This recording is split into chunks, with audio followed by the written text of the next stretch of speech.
নাম সুকৃতি ঘোষ। আমি আজকে একটা কবিতা বলবো, মজার দেশ।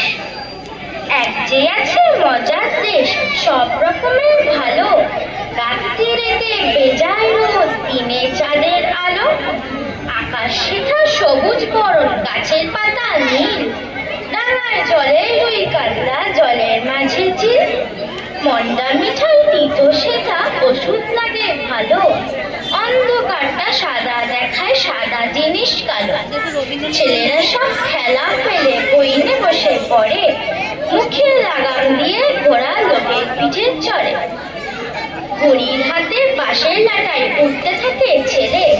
বড়শি দিয়ে মানুষ ঘাতে মাছেরা ছিপ ফেলে। জিলিপি সে তেড়ে এসে কামড় দিতে চায়। কচুরি আর রসগোল্লা ছেলে ধরে খায়। পায়ে ছাতি দিয়ে লোকের হাতে হেঁটে চলে। ডাঙায় ভাসে নৌকা, জাহাজ, গাড়ি ছোটে চলে। মজার দেশের মজার কথা বলবো কত আর, চোখ খুললে যায় না দেখা, বুঝলে পরিষ্কার।